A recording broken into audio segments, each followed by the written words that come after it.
Bleacher Report is back at it again, ladies and gentlemen, and they have 7 fresh MLB trade ideas for teams still looking for offseason upgrades. You know me, I got to dive into this. Let's go talk about it. Up first, they have Andrew Nardi heading to the Blue Jays. Now, I feel like Andrew Nardi's been forgotten about a little bit. The Marlins have been trading away guys for a little while now. Just traded Jesus Luzardo this past offseason to the Phillies. Sandy Alcantara is probably going to get moved by the deadline this year. But Andrew Nardi is absolutely a guy that has value, and he could be a nice boost for a bullpen out there. Now, when you take a look at the numbers, the ERA doesn't look all that great, 5.07, but the FIP was a lot better at a 3.33 over the 59 games this year. Very good strikeout to walk ratio, 12.6 strikeouts per 9, 3.2 walks per 9. Has a good fastball slider combo, good velo, good movement on the slider. He could definitely help out a lot of bullpens, and I think the Blue Jays would be a great fit. They did add Jeff Hoffman to the back end of the bullpen, but they could use a high leverage lefty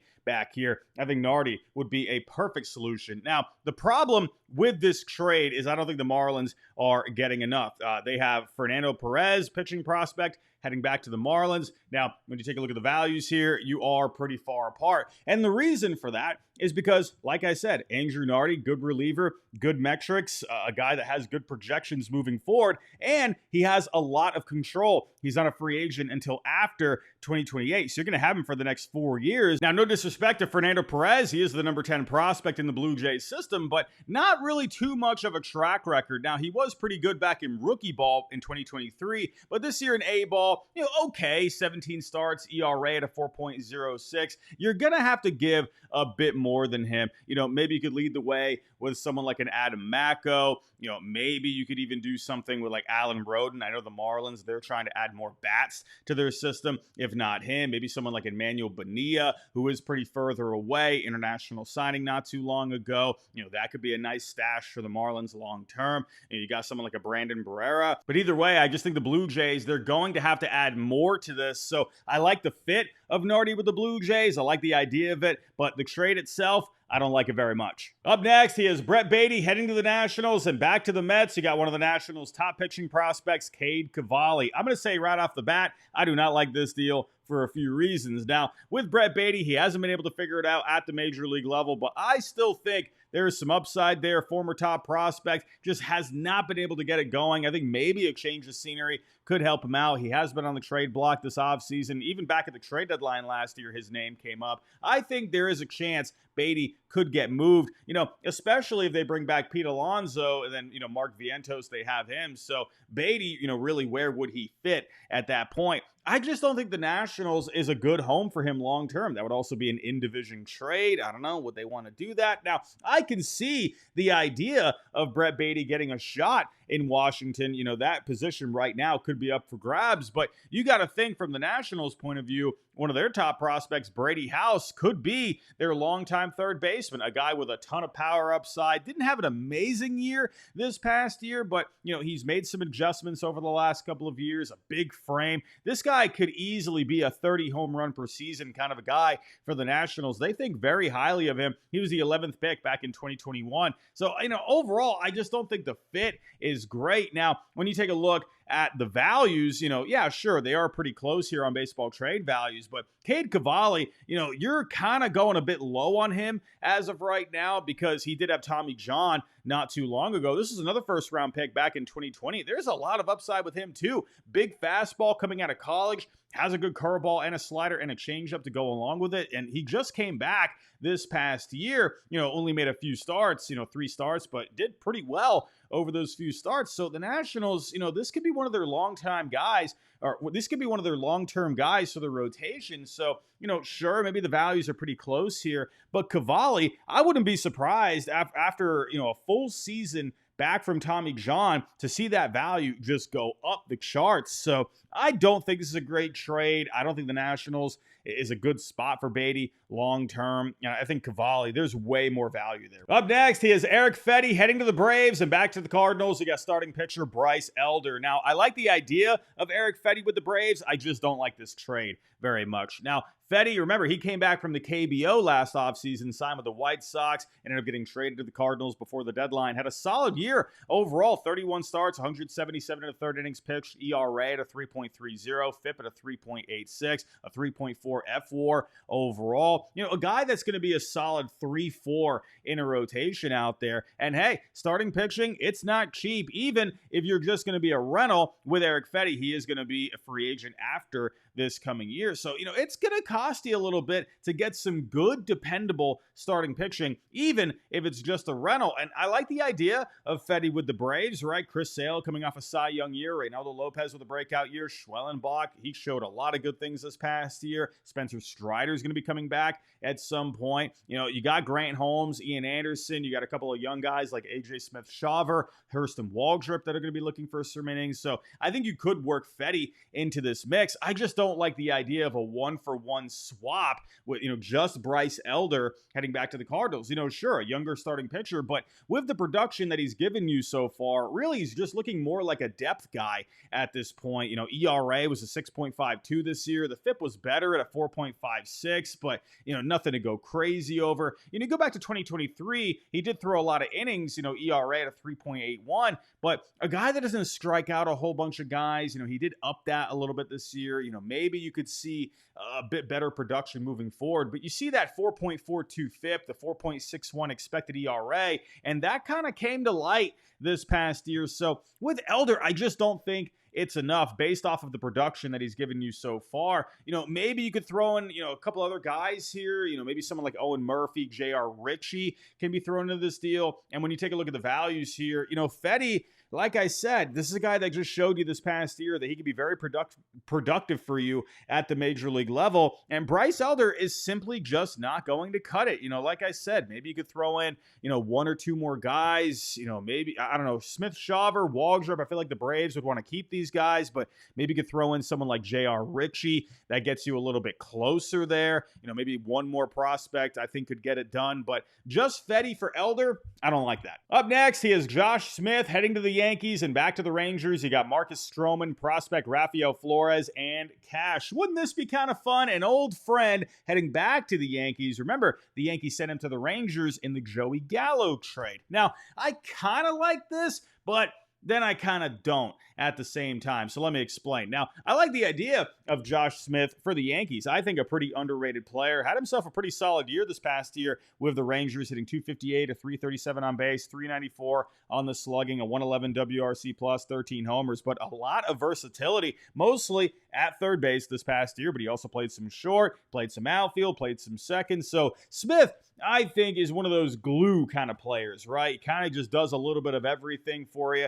Decent bat, plays some good defense all over. I like the idea of Josh Smith for the Yankees. As of right now, you got Oswaldo Cabrera, you got Oswald Peraza, DJ LeMahieu in the mix for third base. Let's see how that shakes out. But with Josh Smith, he could be your guy at third for the foreseeable future. Now, where I get a little lost on this is the Marcus Stroman aspect. You do got a prospect heading back to the Rangers along with some cash, but the problem with Marcus Stroman, he's been a bit underwhelming for the Yankees. He's still owed a lot of money over the next couple of years. Not a great year this past year. 30 games, ERA at a 4.31. FIP was higher at a 4.62. I feel like it would be the same situation with the Rangers rotation. Right now, Stroman is on the outside looking in the Bronx, and I feel like it would be the same thing here in Texas, right? You got DeGrom back for a full year. Evaldi's back in the fold. Don't forget Kumar Rocker, Jack Leiter. They're going to be looking for some innings. Don't forget about John Gray, Tyler Mahle, a couple of veterans there. So,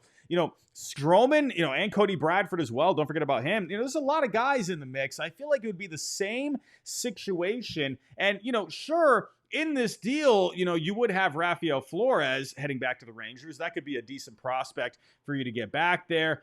As of right now, he is the number 10 prospect in the Yankee system on Baseball America. Could be a catcher or a first baseman down the road.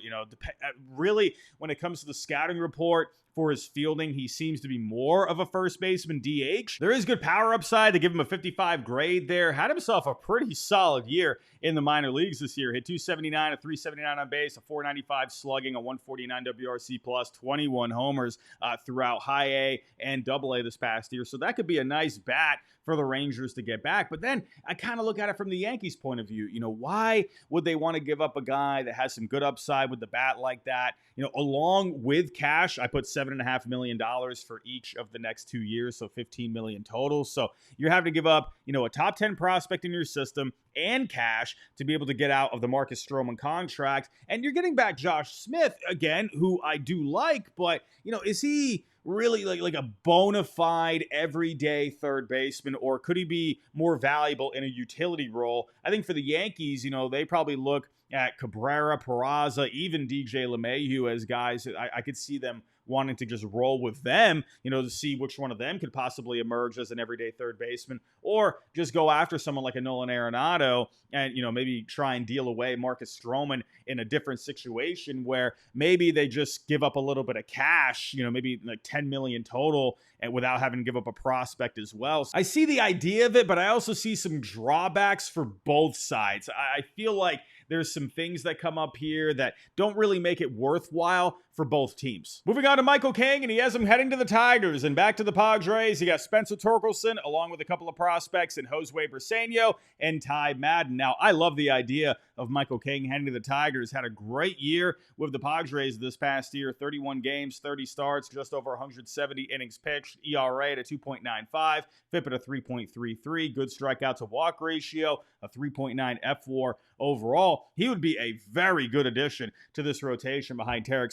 Now, I did just do a video recently with Dylan Cease heading to the Tigers, and what a 1-2 punch that would be with Skubal and Cease. My goodness, but I think King would be a very good fallback option here. Now, where I get a little hung up on this is the return back to the Padres. Sure, Michael King, he is a free agent after this coming year, but he is projected for some solid numbers. I think you're going to have to give up more than, Torkelson, Briseño, and Madden. Now, Torkelson, the problem here is, this guy obviously had so much hype not too long ago, first overall pick back in 2020, but he has just been so inconsistent at the major league level. I mean, he really just kind of fell off this past year, hit 219, a 295 on base, a 374 slugging, a 92 WRC plus, had to go back down to the minor leagues at one point. I'm a little worried about Torkelson with the Tigers long term.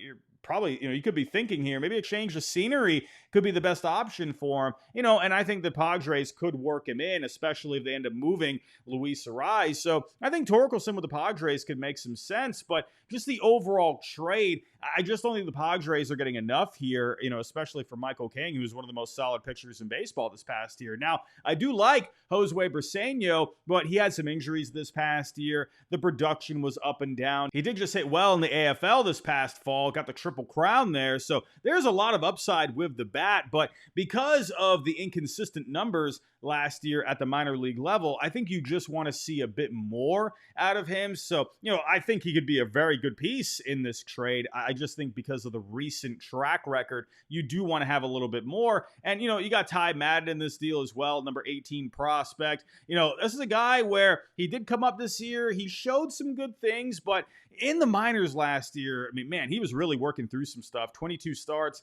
ERA just under a 7, FIP just under a 5. He was getting kind of hit a bit hard, over 1.5 home runs per 9. The walk rate was kind of high. So, you're just a little unsure of him moving forward. I just think in this trade, it's not enough. But luckily for the Tigers, they got a lot of good prospects here that you could, maybe swap out. You even got some of these, like Jaden Ham, I think could be a nice piece you could send back. Maybe even a major league ready arm like a Brant Herter, whatever it may be. They got prospects that I think could spice this up a little bit. I like the idea of Michael King with the Tigers along with Torkelson with the Padres. I think there's a match there. I just think you need to improve the package. Up next, he has Luis Robert heading to the Pirates and back to the White Sox. He got Thomas Harrington along with a couple other prospects and Tony Blanco Jr. and Christian Curtis. I love the idea of Luis Robert with the Pirates. They need as many bats as they can get. Now, the deal with Luis Robert. When he's healthy, this guy is electric. Had a very good 2023 season, but this past year had a hip injury. It threw him all out of whack. Only had an 84 WRC plus. So yeah, Luis Robert, there's always going to be a question mark with the health moving forward. But if he is healthy, this could be a very good bat to add to this lineup. Now, if you put him out in center field, maybe O'Neal Cruz, he could move out to right, whatever it may be. I think Luis Robert would be a very good addition for the Pirates. I've been thinking that going back to last year's trade deadline. We'll see what ends up happening. Now, with this deal, you are actually pretty close in terms of value, but you got to remember with Luis Robert, his value has diminished because of the injuries he's been having over the last couple of years. So the White Sox would be selling low on him at this point. And I don't know if the Pirates would want to give up Thomas Harrington. This is a guy where had himself a very good year in the minor leagues this year. ERA at a 2.61 over 21 starts, 22 games. A guy that's got some pretty solid stuff. Good fastball, has a slider, changeup, both at a 55 grade. So he is number 5 right now on Pipeline. In Baseball America, he is number 3 in their system. So there's a lot of upside there. I know they got a lot of young pitching, right? Obviously, guys like Paul Skeens, Jared Jones at the major league level, got Bubba Chandler coming up behind him, Braxton Ashcraft. So, maybe Thomas Harrington could be expendable. I just don't know if the Pirates would want to give him up in this particular deal. Now, you do have a couple other guys here as well that are very far away. Tony Blanco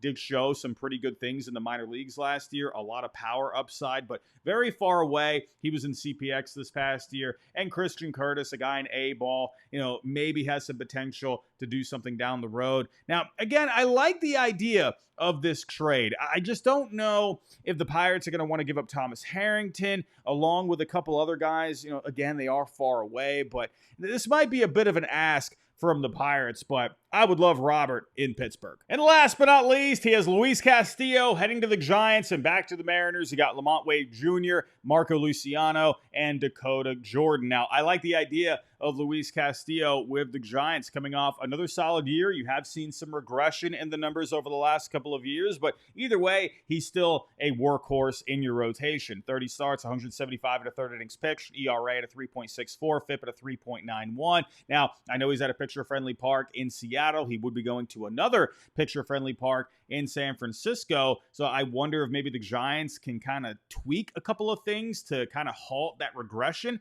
we've been seeing a little bit. Now, they were going after Corbin Burns this offseason. They ended up not getting him, obviously. They went to Justin Verlander. So, I think Castillo could still be an option here. I think that'd be a very good 1-2-3 of Webb, Ray, Castillo, and then you got Verlander, Harrison, and Hicks rounding out the back half of the rotation. So I would like the fit there. I think he could definitely be a nice addition for the Giants. Where I have a holdup here is just the trade itself. You got Lamont Wade, Marco Luciano, and Dakota Jordan heading back to the Mariners. Now, with Lamont Wade, I think, he's a pretty solid bat, gets on base, could use a bit more pop. But with Lamont Wade, he's a lefty bat. Why would the Mariners want a left-handed bat at first base, when they already got Luke Raley there? They should be going after a right-handed bat. I don't think Wade is going to be the answer for them. And then you got a couple other guys here, Marco Luciano, still really just trying to find his way at the major league level. Got some good power upsides, so maybe he could be of service to the Mariners. They could use some infielders there. So I could see the idea there. And then Dakota Jordan, a guy that just got drafted not too long ago.